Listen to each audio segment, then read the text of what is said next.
Assalamu alaikum wa rahmatullahi ta'ala barakatuhu. Urmatlı bir tuğanlar. Ar birimizin ıyık Ramazan, ıyık Oroza ayımız kutlu, can bereketli olsun. Allah Teala ar birimizge ırayımına, berekesine bölüp, ar birimizde erten günde özünün, cüzün, camalını görüşke mümkünçülük versin. Jana şu ıyık Ramazan'ın ayında emne acır, kanday soğuptur, vadağınlamız Allah Teala şu soğuptur, toluğumundan bersin. Urmatlı bir tuğanım, bugün de Kuday buyursa biz Orozonun faziletleri turasında söz kılmakçыбыз. Oşonda эле бул ıyık aydın fazileti aytı veriş ömür boyu bitpeyt. Antken sebebi Peygamberimizin bir kutlu hadisi, kutlu osiyatında ming degen paydalar jana siz menen biz üçün berilgen çoğundoğun köptөгөн subhana paydalar var. Urmatlı bir tuğanım, mına biz ıyık Ramazan ayında turabыз. Allah Taala uşu ıyık Ramazan ayında bizge sooптуу иштерге кылганга мүмкүнчүлүк берсин. Demek Allah Teala özü bul Oroza ayın özünü tanıdadı degenimiz var. Allah da emni için tanıdadı özde bul özgöçö bir insandın nafsisine ötö bir karşı jana bizdin özübüzdün nafsibizge çoğun bir güreş bolgon bir amal bolgon sebebinен Allah Teala bul Orozonun soopторун özüne katıp koydu, kamtıp koydu jana özü soğun berem dep uada kılıp koydu. Allah Teala hadisi kuddusiyde mындай деп айтат экен. Men üçün gana karmalgan Orozo, menin bul üçün sыйлыгым бар. Benim bu Orozo üçün sıylığım var degen eken. Demek karаңыздар, Allah Taala aytып atkan, kimdegi men üçün dese, demek Peygamberimizin aytkan sebebi bu bari bilebиз, bardıq amallar niyetke baylanışlı bolot deyt. Oşol sebebinен biz Allah üçün gana Orozo tutkanga, Allah üçün subhanallah amal kılgan hareket kılışыбыз керек. Allah Taala ушундай zat. Ar birisi kaysını katıp koygan bolsa, anın darajası, oşol amaldın, oşol sooptun darajası öskönün ösө beret. Antken Allah Taala kandayla beyişti katıp koydu. Oşol sebebinен anın içindeki bolgon jakşılıktardын bari artıp ösüp atat eken. Oşol sebepten Orozonun sooptoru dagı Allah tarapta subhanallah katılgan. Bilesizler, Orozonun eşigi var. Eşigi Ar-Rayyan dep aytabыз. Mına oşol Ar-Rayyan eşigini Allah Taala özgöçө kooz, özgöçö nur kılıp turup, Orozo karmagandardı elon kılıp çakırıp tura turgan perişteler daярдап койгонун унутпайлы. Karаңızдар эми. Orozo karmagan adamdın sooptoru, josan Orozonun fazileти ушунча деңгээлде экен, керек болсо Orozonu karmagan adam ушул ооз ачып аткан мезгилинде, ошол мезгилде subhanallah Allah Taalанын жамалын көрүп кыямат күнү Orozonun берекеси менен сүйүнөт экен. Orozo açıp atkanda biz avvalki adamdık sapat menen, adamdık sıfat menen özüz Orozobuzdu açıp atabız. Je bolso ertemenden kechkeçe açкачылыктын bir kандай bir оорчулугун сезип, ошол эмеде суу саанын, суу сундуктун канчалык bir darajасы бар экенин сезип biz сүйүн чыгып атабыз. Ал эми экинчиси болсо кыямат күнү Allah Taalанын алдына барган мезгилде Allah Taalанын жүзүн, жамалын көрүп туруп сүйүнүч боло турган канча деңгээл экенин biz сезсек болот экен. Emi Peygamber sallallahu aleyhi ve sellem Orozo ahirette Orozo karmaoçunun talabını talaşıp o Allah men bunun tamaktарымдан жана каалоолорунан кайтардым эле ошондо мага шапаат кыла уруксаат бер деп ал өзү Orozo шапаат кылат. Ар бир амалдын өзүнүн bir колдоосу, коргоосу болот экен, урматтуу уртаан. Adamlar namaz okuşat. Namaz okanda emne üçün okuganı kevler bilbegenler boluşu mümkün. Namaz bul. Siz menen bizde uşunça çoң paydası varken bizde günөө işten buzukçuluk tantıyıp koyat eken. Al эми Orozo bolsa erten gün bul dünede Orozobuz. Bizdin kичипейилдүүлүккө, жөнөкөйлүккө, tekebellikten kaytuğa, жана ошондой bir көптөгөн onda bir ruhani darттардан bizde тазалайт экен. Ошол себебинен Orozo bul ушундай çoң bir kalkan болуп эсептелет экен. Эртең тозок отунан дагы ушундай bir çoң bir коргоочулардан болуп эсептелет. Эми эгерде кыямат күн болгон болсо, сиз менен биз Алланын алдына барган болсок, ошол мезгилде биздин амалдарыбыз бар аз болуп, соопторубуз жетпей турган болсо, мына ошол мезгилде биздин чыныгы Аллах үчүн туткан Орозобуз, чыныгы Аллах үчүн кылган амалдарыбыз, ушу Орозонун ичинде кылган чыныгы берген садакаларыбыз, чыныгы окуган Курандарыбыз, ошол мезгилде чыныгы Аллах үчүн гана кылынган амалдарыбыздын соонун берекети менен иншалла Орозо шапаат кылып, биздин жана ушундай өтө bir оор акыбалда турган мезгилде колдоп кетсерине такыр үмүтүбүздү үзбөшүбүз керек экенин көрүнүп турат бул хадистен. Пайгамбар саллаллаху алейхи ва саллям айтат: Орозолуу адамдын оозунан чыккан жагымсыз жыт Аллахтын алдында мистин жытынан да жыпар жыт. Эми Biz bул жашоодо бул нерседе биздин ооздан чыккан жытты ар ким ар кандай сезет.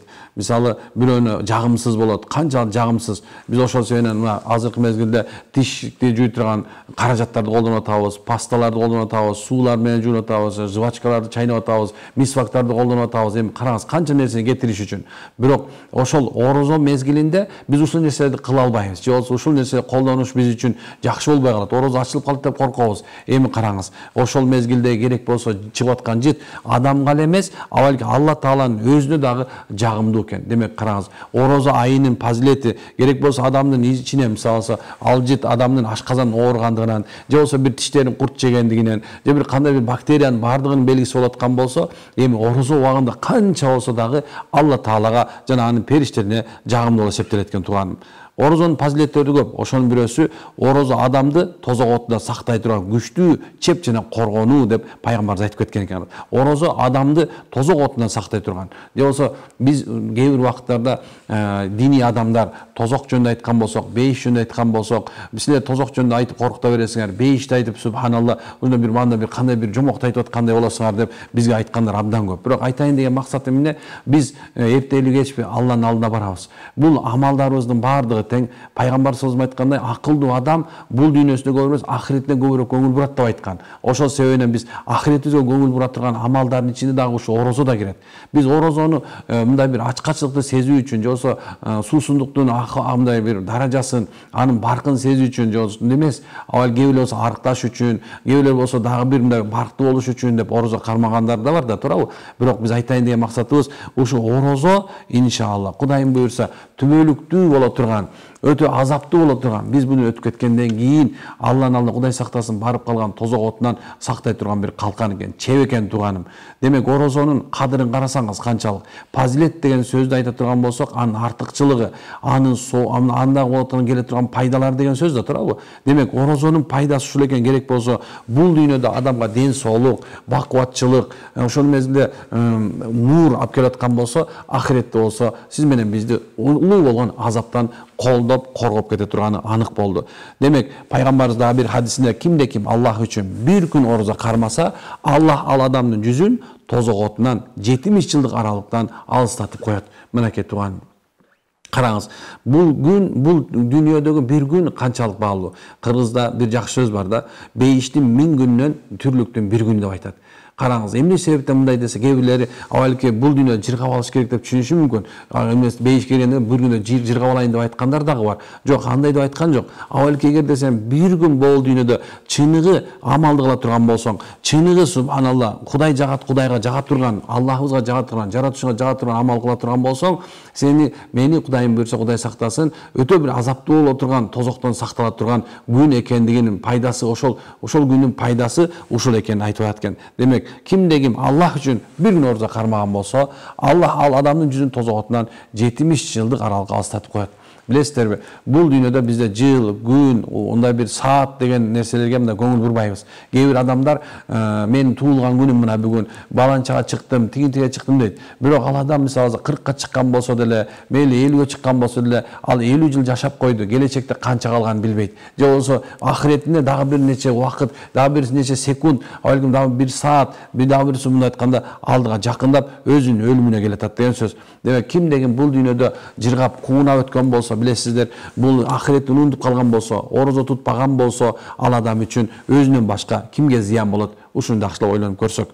Пайгамбар саллаллаху алейхи вассалам кимде ким Аллахтын мээрин издеп бир күн орозо кармаса, ушул күн анын жашоосунун акыркы күнү болсо, ал бейишке кирет дейт. Демек, билбейт экенбиз. Мына караңыз, биздин убакыт саатыбыз качан болгонун. Кимде ким Аллах үчүн деп атканда, Алланын мээрин издеп, мына бүгүн орозо кылып эртең өлүп кете турган болсо дагы, орозонун фазилети ушунчалык деңгээлде экен, Кудайым буйрса, ал адамды бейишке кире турганчалык, же болсо ахиретте боло турган Алла Таала биз үчүн жаратып койгон эң жакшы жайына Алла Таала бизге орозонун себеби менен насип кылат экен тууган.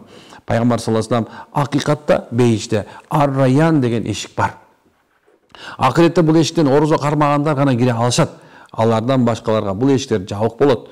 Орозолорлор кайда делет? Орозо кармоочулар кайда делинет? Алар орозочулар. Ошол эшиктен киришет, эшиктер жабылат, алардан башка эч ким кире албайт деп Бухариде бул бекем сахих хадис болуп келген экен. Караңыздар. Керек болсо эртең күндө биз мына бул дүйнөдө деле кээ бир убакыттарда жол таппаган убакыт болот. Эгерде бир адам бизге жардам берип отурган болсо, же болбосо бир кандай жардамдын себебинен бир кутулуп кете турган болсок, ошол адамга өмүр бою мындай бир карыз болуп, өмүр бою ошого рахмат айтып, өмүр бою ошол адам менен субханалла алакан үзбөй, дайым такай жакшылыктарга чакырып, жаманчы болсо барып турабыз. Мына ошонун бирөөсү орозо убагында да бир адам ушу орозо кармаган себебинен эртеңки күндө иншалла Аллах Тааланын алдына барган мезгилде мындай бир өтө бир акыбал канчалык деңгээлде десем, мисалы караңыздар, ахирет күнү Алланын алдына барган мезгилде адам баласы бири-биринен жакшылыктарды күтүп үмүт кылышат. Абдан катуу үмүт болот. Ошол мезгилде адамдардан үмүт болбойт. Жанда мындай бир башка периштелерден, жин шайтандардан үмүт болбой калат. Алардан эч бирisi колдой албайт, коргой албайт, эч бир нерсе бере албай калганда инсан өзүнүн амалдарын карайт. Ошол амалдарын карап туруп, кайсы амалдын, кайсы иштери, кайсы мына диний амалдар, мисалы намазы болсун, орозосу болсун, зекети болсун, ажылыгы, умрасы болсун, ошонун пайдасын карайт экен. Ошол амалым чыныгы Аллах үчүн болгон бекен, чыныгы ошол Аллах үчүн кылган бекен, эки жүздүүлөн балким башка бирөө көрсөтүп кылган бекен, рия кылыптырмы, сум'a кылыптырмы, эл уксун, эл көрсүн деп кылыптырмынбы деп, ошол амалдарынын даражасын көрөт экен. Мына бул дүйнөдө орозо кармагандар өзүнүн даражасын сезбеши мүмкүн экен, бирок ошол күнү ушундай бир качан кана киргиле орозо кармагандар, бар бекен орозо кармагандар, мына богул эшик силер үчүн бүгүн орозонун шапааты силер үчүн кабыл болду. Алла Таала силер үчүн берген бейишиндеги жакында бир жай, ушул жайда Алла Таала өзү соопторун катып койгон, жакшылыктарын катып койгон, кана киргиле деген үн угулган болсо, ал адамдын бактылуу болгонунун, бактылуулугунун ушундай бир чоң бир чеги жок болуп эсептелет экен. Демек караңыз, тууганым, орозону сиз эмне үчүн тутуп атасыз, кандай нерсе үчүн кармап атасыз, ушуну ойлонушуңуз керек экен.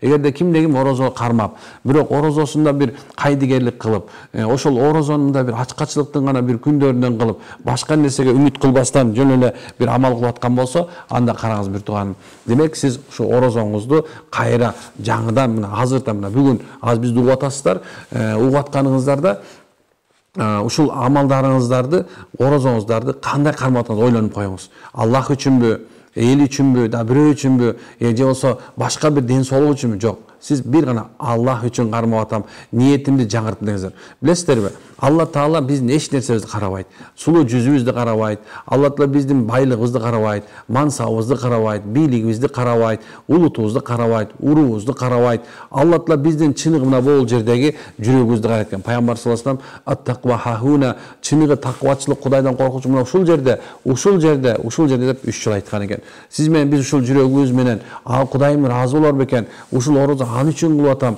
деп ушуна кармай турган болсок, мына айтып аткан азыр алда айтып кеткен пайгамбар осуятындагыдай, Кудайым буйрса орозонун шапаатына ээ болуп, бейиштин ар-райян деген эшигине кирип, ошол жерде Алла Тааланын улуу жаркырап турган, жылуу, мындай өтө бир берекеттүү болгон улуу жүзүн мээримин көрүүгө Алла Таала мүмкүнчүлүк берет экен. Урматтуу тууганым, кана ар бирибиз ушул иншалла бүгүндөн баштап орозобузду мына акыркы күн 30 күнгө чейин мына жөн эле кармабай, авалки калыс Аллах үчүн кармаганга аракет кылып баштайлы иншалла. Аз бир аз болсо дагы суроолор бар экен, ошол суроолорго көңүл буруп, анан жооп берсек деп атабыз. Эгерде кемчиликтерибиз кеткен болсо, Алла кечирсин. Баарыбыздан сураныч ушул мындай суроо бергенде дагы адеп менен суроо бергенде жакшылап туура жазып бергенге аракет кылсаңыздар да өтө жакшы болот эле.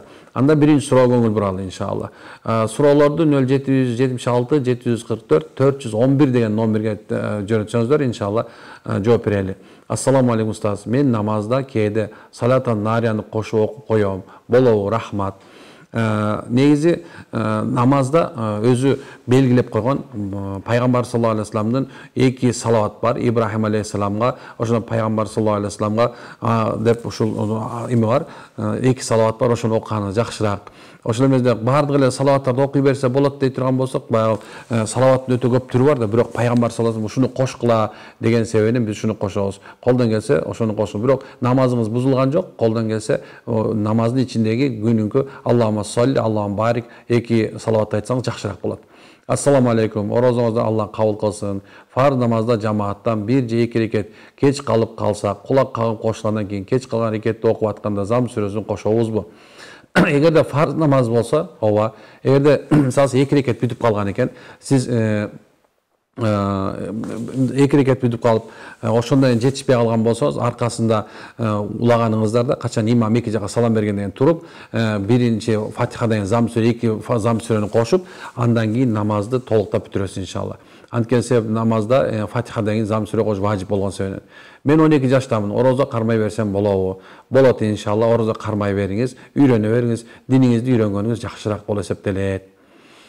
Ассаламу алейкум. Жакында акем өтүп кетти. Куран окусам кабыр азабы жеңилдейби? Рахмат. Ооба.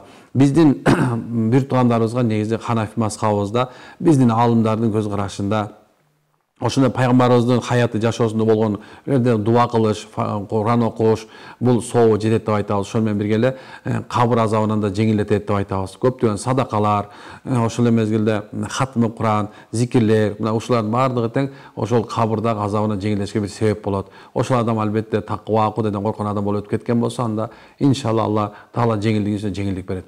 Ассаламу алейкум устаз, сизден Алла разы болсун. Тахажжуд намазын аял киши кантип окуйт? Аял киши, эркек киши деп негизи намазда тахажжудда бөлүнбөйт. Ошо муну түшүнүшүбүз керек. Анткени тахажжуд бул түнгү нафил ибадаттардан болгон нерсеси. Аял кишинин менен эркек кишинин ортосунда намаз окуганда анча-мынча 25тен ашкан бир өзгөчөлүктөр бар. Ошондой эле эркек кандай окуса өзүнчө, аял окуй турган тартибинде окуп, 2 рекеттен 12 рекетке чейин иншалла окусаңыз жакшы болот.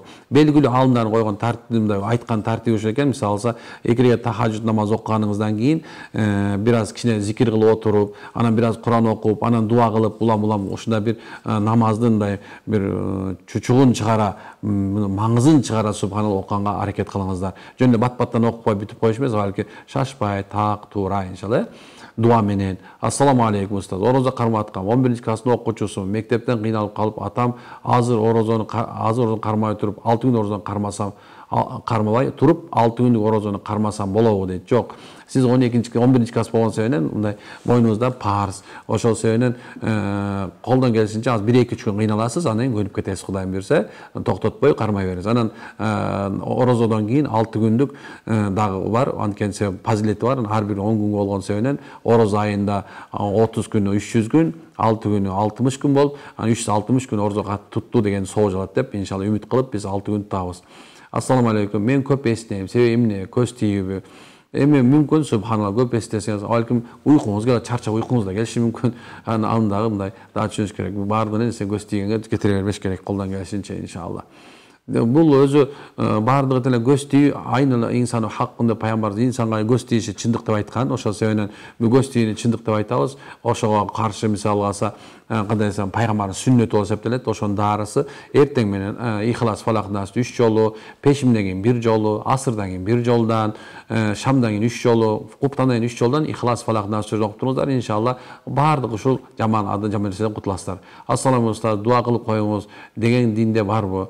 Албетте пайгамбар саллаллаху алейхи вассалам өзү да керек болсо Хазирет Умар радиаллаху умрага кетип баратканда эй Умар, бизге да дуа кылып кой, дуумаңараңда дуа кылып кой деп пайгамбар айткан экен. Ошол себептен биз бирибизге дуа кылып турушубузга пайгамбар саллаллаху алейхи вассалам айтат, кимдин дуасы, жакшылык тилектери кабыл болсун кааласа, анда башка бир момун мусулманга дуа кылсын деп айткан себебинен биз ушул дуага көңүл бурабыз. Башка бир адамга дуа кылышы өтө бир чоң. Мисалы атабыздын, апабыздын бизге кылган дуасы, бир туугандын дуасы, салих такып адамдардын дуасы, алар сөзсүз иншалла Алла Тааладан кабыл болот деген ойдобуз, Кудайым буйрса. Саламатсызбы? Мен ооз ачарда акыркы мүнөттө кыйналып кетем. Ошондо ачып салуу керекпи же жокпу? Эми кыйналып кеткен болсоңуз, көп убактарда мындай тамакты коюп карап отура бербей, ошо дуага, субхана зикирге отурсаңыз, иншалла сиздин орозоңуз жеңил болот. Билесиздерби, орозодо биз эмне үчүн кыйналабыз? Ушуну кээ бирлер сурайт, эмне үчүн кыйналабыз орозодо дейт. Анткени орозодо кыйналганыбыздын себеби ушул эки. Анткени биз кыйбат сүйлөйбүз, ушак сүйлөйбүз, бирөөнү кемсинтебиз, ошондой жанакындай кереги жок болгон музыкаларды, кереги жок болгон жанагындай фильмдерге, жана кереги жок болгон амалдарга көбүрөөк көңүл буруп кеткен себебинен биздин рухубуз мындай, биз денебизди эле ачка кылып, бирок рухубузду дагы тойгузушубуз керек да. Бул орозо бул руханий адамды, рухун, жан дүйнөсүн тойгуза турган бир чоң бир амал да. Биз ошол аны тойгузбай эле тескери ачка кылып атабыз да, күнөө иштер менен. Ошол себептен көп ачка болуп калабыз, кыйналып кеткенибиз себеби ошол эки. Ошол себептен сураныч, ким орозо тутуп аткан болсо, рухун да азыктандырсын, зикир менен, Куран менен. Курандын айы болгон себебинен күнүгө Куран окуп, 30 күндө Курандын Куранды катым кылып бүтсөк, толук окуп бүтсөк жакшы болот иншалла. Ассаламу алейкум. Орозо убагында тамеки чексе болобу? Негизи тамекини эзелтен эле башында эле чеккенге болбойт. Ошону түшүнүш керек. Анткени себеп духан деп коебуз, бул өзү макрух болуп, тахрим болуп, арамга жакын болуп эсептелет. Колдон ден соолукка зыян болгон нерселерди колдонбогон мусулмандарга өтө чоң бир адеп болуп эсептелет. Ассаламу алейкум устаз. Жакында операция болом, тиземден орозо кармасам болобу?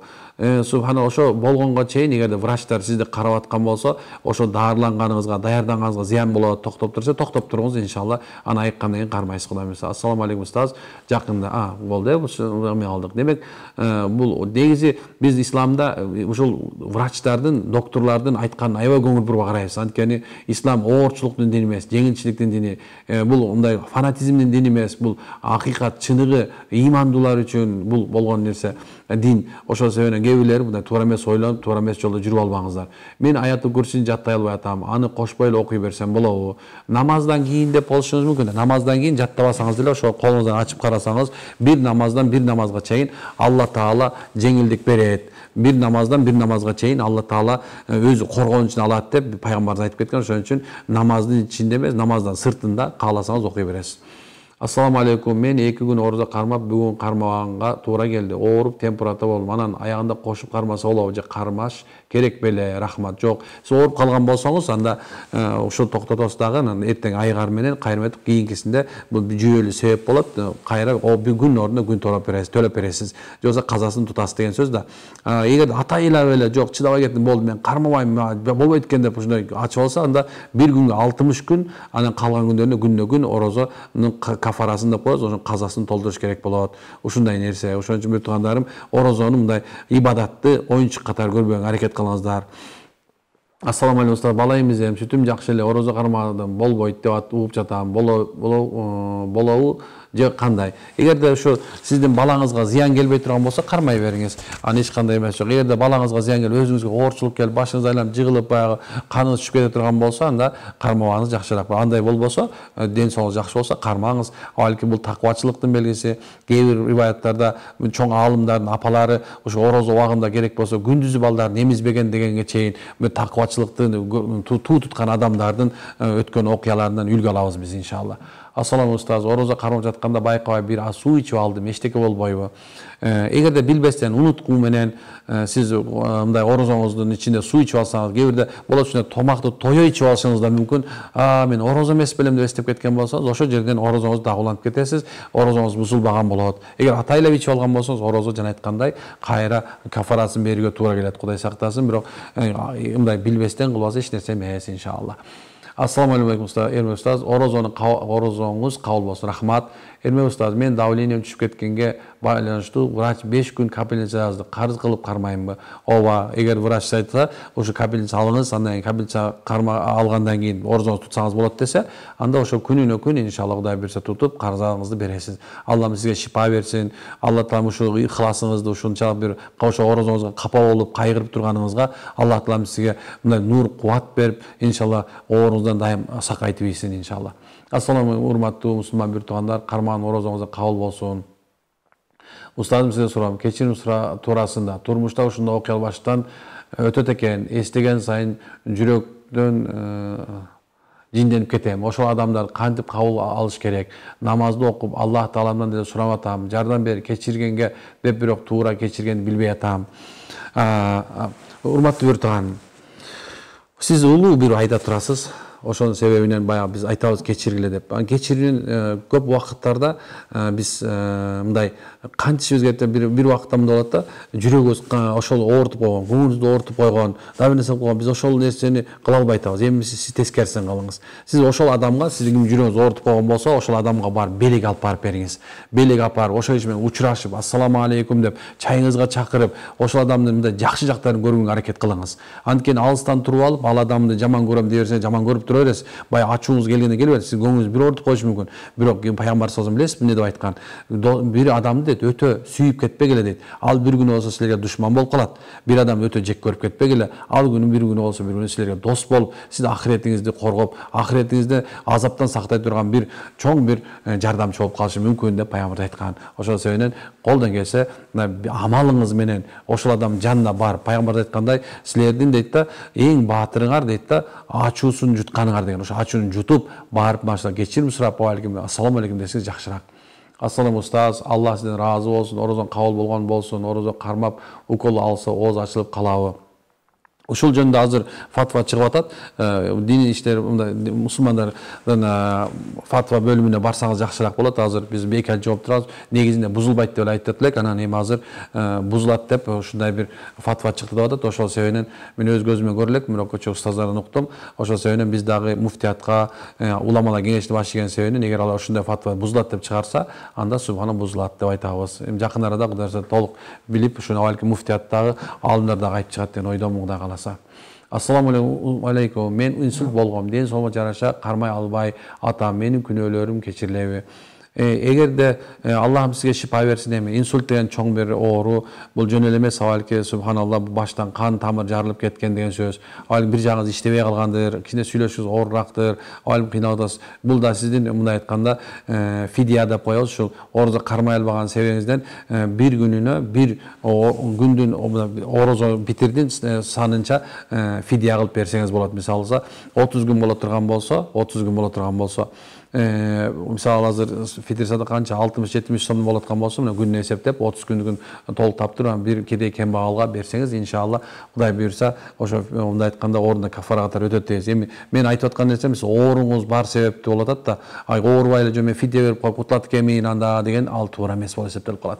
Ассаламу алейкум. Мен кээде кыжаалат болуп, колуман эчтекени каалабай ошентип өлүп калам. Окшойт деген ой келе берет. Ичимде чымыраган ар кандай нерсе, жүрөгүм пытыр-пытыр соккондой болот. Өзүмө дем салсам кекире берем. Жакындан бери ушундай болуп калды. Анда сиз субханалла азыр мына таравих деген намаз болуп атат. Ошо мечитке барыңыз, таравих намазына барып, ошо жерге катышыңыз. Эгер эркек болгон болсоңуз, ошо жерге барып катышсаңыз, иншалла ошол жана Курандын берекеси менен ушундан аягып кетесиз иншалла. Эгер аял болгон болсоңуз, үйдө зикир, пикир кылыңыз, ошо таравих намазы үйдөн окуңуз, динге көпүрөөк көңүл буруңуз, иншалла Кудай буйрса жакшылыкка жетет. Анан жакшы таква бир салих устаздын алдына барып сабагын алып, ошо киши менен кеңешип, кептешип туруңуз. Абал психологдон жабыркаган болсоңуз, психологко барып, ошол кишиден бир аз бир курс лечения алсаңыз да жакшыраак болот деп ойлойм иншалла. Ассаламу алейкум устаз, жакында операция болом, сиз менен орозо кармап алсам болобу? Жанагы суроо экен, бул эми колдон келишинче субханалла, урматтуу юртугандар, суроолор өтө көп. Бирок ошондо болсо дагы бул суроолордун баардыгы тең чыныгы такыба адамдардын жүрөгүндөгү бир көйгөй болуп эсептелет. Дагы бир суроо келиптир. Ассаламу алейкум, лечение жатып орозо тутса болобу же жокпу? Эми лечение деген сөздүн мааниси эле сизден бир больницага жатасыңыз деген сөз да. Больницага жатасыз дегеним, сиз ошол жерде сизге атайын докторлор таблеткаларды, дарыларды саят. Ошон үчүн ошо лечениеден чыккандан кийин кармашы, же болбосо эгерде зарыл болбой эле, кээ бирде жөн эле для профилактики деп жатып алгандар бар, оо жок кишилер бар да кээ бирде. Ошол оо жокту кылып аткан болсо, наузубилла, Кудай сактасын, баардыгы андай кылбай, леченияңызды токтотуп эле орзо кармаган жакшы. Эгерде жаткызып салса, андай лечение алыңыз. Ассаламу алейкум, таравих намазы жана тахажжуд намазы жөнүндө айтып бере аласызбы? Таравих намазынын сообу өтө чоң, урматтуу юртугандарым.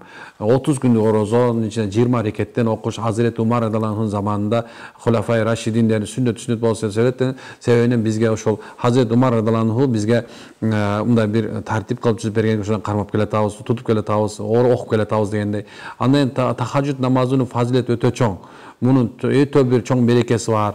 Анткени тахажжуд намаз бул мындай айтканда олиялардын намазы деп коебуз. Кудайдан корккон такыба адамдардын намазы деп коебуз. Ошол себебинен бул эки намаздын айырмасы, бирөө сүннөт болгон болсо, экинчиси да сүннөт, бирок бекем сүннөттөрдөн. Тахажжуд намазды пайгамбарыбыз өмүрүндө калтырган эмес экен. Кимдеги муктаждыгы болсо, Кудайдан эмне тилеги болгон болсо, ошо тахажжуд намазын окуса да иншалла Кудай буйрса ошо максатына жетет. Саламатсыз, орозо убагында баланы эми кандай пысы дегенде баланы ооз ачылып кетеби, Öpsө экен, балан жок, ооз ачылбайт субхан. Орозон убагында ичсе, тамак жесе, ошол эмесе эр дайым мамиле болсо бузулат деп айтабыз. Эң чоң нерсе Алла Таала тыйган нерсе. Ошон үчүн бала өпсө, апаңыз өпсөңүз, башка бирок эркек киши, аял киши өзүнүн эр менен аялын экөө бири-бирине эр даял мындай шавкат менен, кызыгуу менен өп, баягы бир кыймыл аракет боло турган болсо, ооз ачылып калыш мүмкүнчүлүгү бар. Кудай сактасын. Ассаламу алейкум жолдошум, мас кезинде 3 талак айткан түшөбү? Талак маселесинин баарын урматтуу юртуганым, бул талак деген сөз укуубузда келбейт. Алла улук саат берген болсо дагы, талак маселеси өтө кенен жана терең, бул өзүнчө бир илим болуп эсептелет. Ошон үчүн муфтиятта фатва бөлүмү деген бар. Ошо фатва бөлүмүндө илим билим 10 жыл окуп келген чоң аалымдар отуруп сиздин маселеңизди чечет. Ошол себептен жөн эле мисалы көчөдөн эле бирөөдөн телефон аркылуу мен талак айтты, мен минтсем болобу, тигинтсем болобу деп чечип ала турганчалык болбогонго аракет кылсаңыздар, ошол фатва бөлүмүнө барып, ошол жерден иншалла чечим чыгартып алсаңыздар, өтө чоң мындай бир туура иш кылган болосуздар. Анан мага тиги боло берет деди, анан тиги жашай берсең болот деди деп чечкендер бар. Кээ бир жерде мисалы бир ал болбойт десе, тигине барып ал бир жолу таап берип болот деп коюшу мүмкүн. Бирок фатва бөлүмү деген сөз бул мындай мамлекеттик деңгээлде диндеги эң чоң высший орган болгон муфтияттын деңгээлинде сизге мындай бир чоң бир маселеңизди чечип берип, кагаз берет деген мындай чоң бир деңгээлде. Ошол сен ошакка барып чечтирсең жакшы болот иншалла. Аллах Таала баардыгыбызды иншалла ушу ыйык Рамазан айыбызда тутуп атканыбызды кабыл кылсын, урматтуу юртугандарым. Аллахым өзү колдоп, өз жолдоп дин исламга кубаттардан кылсын. Эл журтка тынччылык берсин Кудайым. Ар бирибиздин кылган амалдарыбызды Кудайым кабыл кылып, эки дүйнө жүз жарык кылып, эртең Аллахтын алдына барган мезгилибизде Кудайым бизди өзү колдогондон болсун, райымына бөлөгөн болсун, амалдарыбыздын баары кабыл болгон болсун. Алла Таала ар бирибизге кут, береке берсин. Ассаламу алейкум ва рахматуллахи ва баракатуху.